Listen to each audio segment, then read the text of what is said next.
Garrett joined me from the studio in Austin, where he continues to work developing new software programs and plotting ways to get back into space.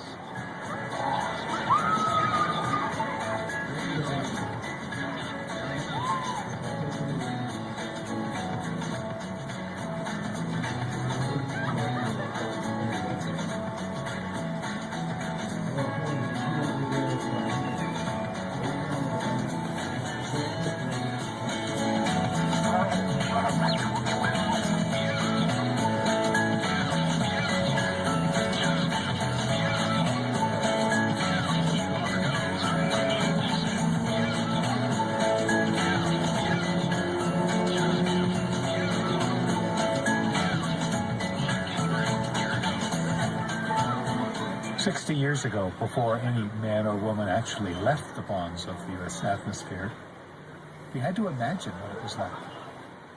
In the early 50s, Arthur C. Clarke wrote, "We stand now at the turning point between two eras.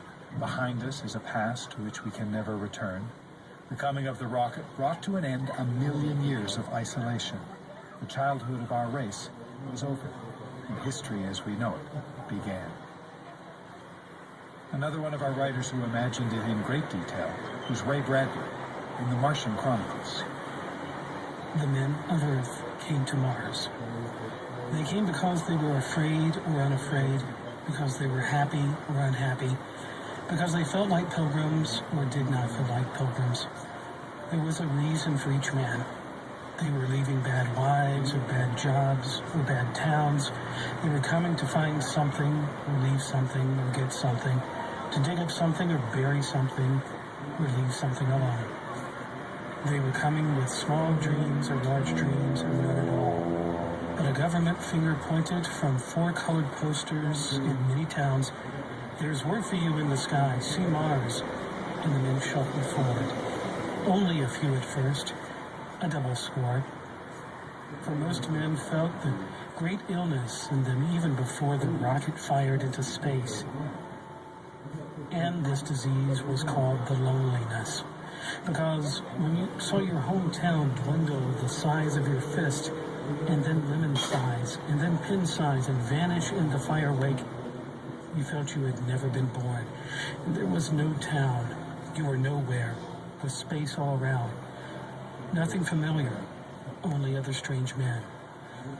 And when the state of Illinois, Iowa, Missouri, or Montana vanished into cloud seas, and doubly when the United States shrank to a misted island and the entire planet Earth became a muddy baseball tossed away, then you were alone, wandering in the meadows of space on your way to a place you couldn't imagine. So it was not unusual that the first men were few.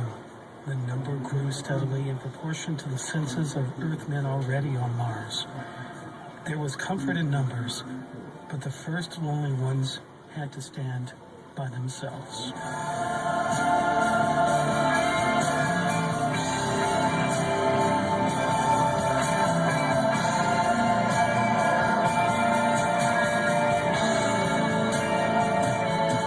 That's my colleague Keith Weston reading from The Martian Chronicles by Ray Bradbury.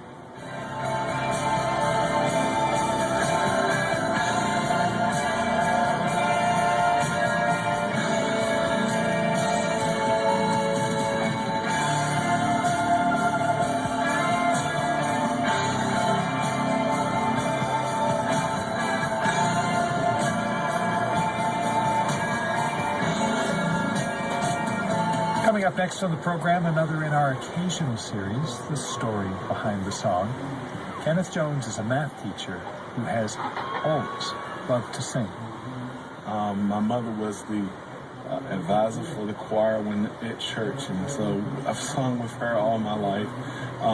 My mother, when we were growing up, would, to get us to not argue about doing housework, she would start a song. And my sisters and I was the tenor, my older sister was the alto, my younger sister was the soprano.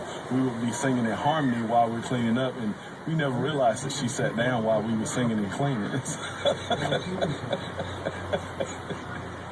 But there was one song, a song that Kenneth learned in college, that he says became something like the soundtrack of his life. And it took him halfway around the world. We'll hear that story up next. I'm Dick Gordon from APM, American Public Media. This is The Story.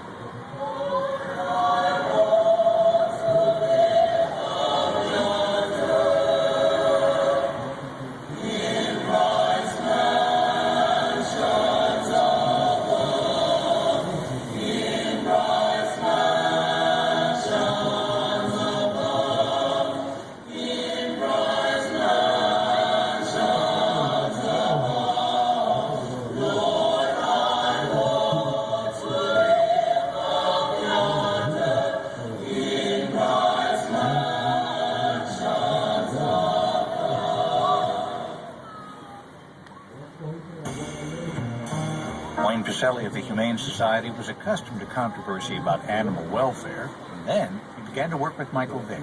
Sometimes you need something to shock the conscience of America. And if you have the highest paid NFL player of all time engaging in dogfighting, where else is animal cruelty lingering in our society? Wayne Pacelli's book, The Bond, Saturday, weekend edition from NPR News. That story in the latest news, Saturday morning starting at 8.